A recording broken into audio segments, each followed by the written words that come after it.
of them go online first. There's all kinds of random statistics like that. You never know whether they're true or not. But the reality is, they are researching you and looking for you, right? Okay.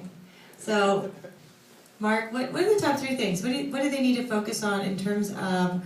You just knocked my 10 minutes down to 5. I said top 3 things. I was at 10 and 30 seconds. You did good, Renee. Did I get an applause? No.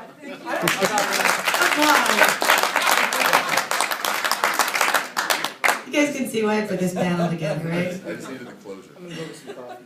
You're going to go some coffee. Okay. Okay, so I'll roll through this very quickly. I've been playing on the internet, really focused on internet marketing for 8 full years.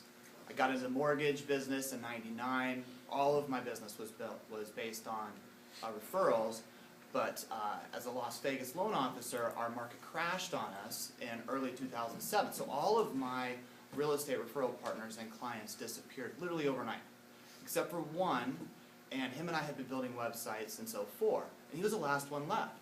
And he was my only option, so out of survival, I had to work with him, and it was because of that website we were creating. So where I had a business built on relationship building, being people's friends, relationship marketing, all of those things that you hear about, at the end of the day, what saved me was the fact that we had a website that was on page 1 of Google for local search phrases. And that completely changed the game for me. So early 2007, I started to take the web very serious. I haven't always been a geek, maybe a nerd. Ask my wife, but for the most part, I learned how to do all of this internet stuff, and I'm not extremely web savvy. And if I can learn how to do it, anybody can learn how to do it.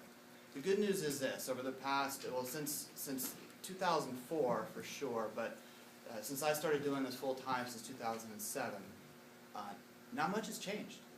Really, not much has changed with regards to building a presence online, getting clients online, and just like everybody here mentioned, what the web allows you to do is create the message and basically build your own trust and authority. So for the brand new guys, it's been much easier to get out there and build an interactive resume. But before I go into all that, let me ask a quick question.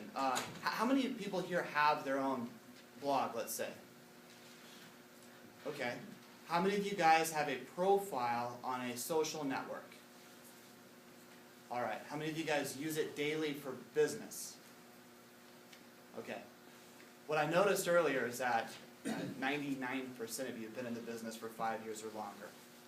So you saw Facebook come in, and LinkedIn and Twitter, and now everybody is using these things, and everybody that you speak with says you have to use them, you have to be on the web, otherwise you're going to miss out. Do you feel like you're missing out if you're not on the web right now? Who here feels like they're missing out if they're not on the web? Okay. Do you guys have anxiety about not being in multiple places at once, or you're okay with your business where it is? Things are okay? Yeah. Okay. I, quite honestly, a little upset about the fact that there's so much noise, and there's so many places, and so many things pulling at us from the web. Especially with running a business that's already working, it's like I don't want to have to worry about those things. So what I'm going to share with you really quick in a few minutes is 2 steps that I've been following, and without change really, for the past 7 years full time. Just like Renee was talking about earlier, you have to define your why.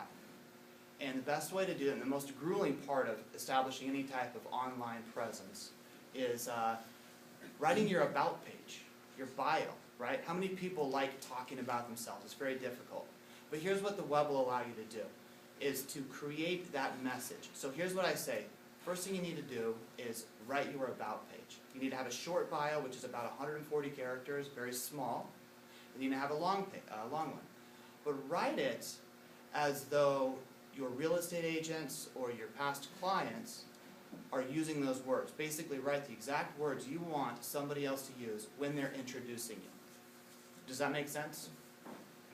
Because I say, so Renee is a loan officer. Use him because he calls you back, or he's got low rates, or, I mean, where is that unique selling proposition? Where is your value? You have an opportunity right here to describe exactly what that value is and how you want people to introduce you.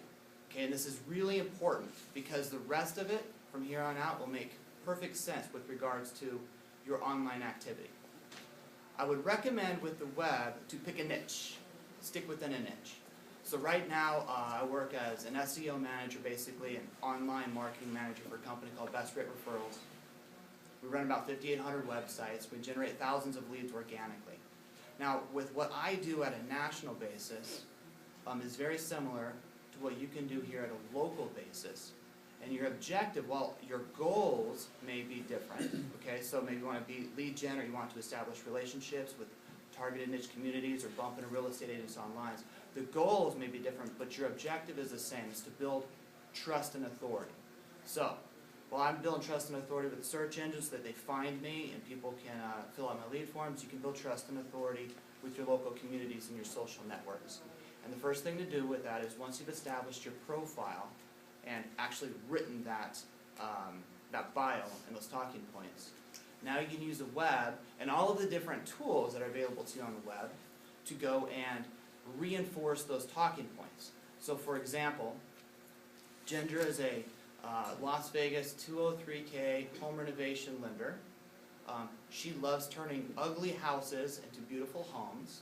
You can follow her on Facebook where she posts plenty of beautiful before and after photos, her YouTube videos, she has testimonials and the entire series, and she updates Twitter on a consistent basis with rules and regulations and anything that's nifty within that 203K field.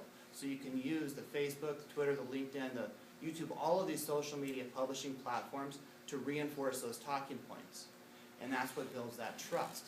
So you don't have to say, I've been doing 203K loans for 10 years. You can just say, I've got a lot of content that I'm sharing within that particular niche. Does that make sense? Does that make sense?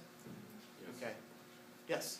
What do you think about putting your UVP on your bio? On your Facebook page Oh, well, or any pages? so you're establishing your unique selling proposition, who you are, and why somebody would be doing business with you. And that's the most challenging thing. But Your then, one-line elevator speech. exactly, but with the web it's like a 8 to 10 second elevator speech. If you're lucky you have somebody's time. So here's one thing that I can tell you with the web. Be as descriptive as possible. When you're writing your bio, it goes where are you, what are you, who do you serve, why do you serve them, and how can they trust you? So where are you, what are you, and we're going to go through a lot of stuff. I'll be out here at the Best Rate Referrals booth if you guys want to go over all these details for the next 2 days. I'm also giving a presentation on Tuesday where I'll do some live webinar stuff, but so don't worry about taking all these details. We'll go through a lot. So the first thing to do, establish that message. Create the message and the talking points. The second thing is to mind the message, which is just like I said. Pick a couple of the social media tools. You don't have to be on everything. You don't have to be on YouTube and Facebook and LinkedIn. Pick a few of these channels where you can actually go back and represent that first message, and that's where you can start putting the stuff out. Let me give you guys a couple of tools to pay attention to, which I feel like are essential. Google Plus is fairly new. Very few people understand it, but it has a lot to do with how you get found on the web. So you can actually write your full bio on Google Plus, and I would recommend learning as much as you can about that. LinkedIn is okay. Facebook is a place for you to publish content, but start with Google Plus if you can choose any of them. The next thing you'll want to do is you'll want to organize everything that's happening on the web through something called Google Reader. Google Reader is a game changer. How many people are using Google Reader? I told you guys too. They subscribe to his blog. So Google Reader will allow you to capture anything that's happening on the web for whatever search phrases, every blog, every news article that's being published, and organize it in little folders and you can view everything immediately from your phone, from applications, and you can read titles. I mean, I'll read 40 to 50 article titles a day in about 10 minutes.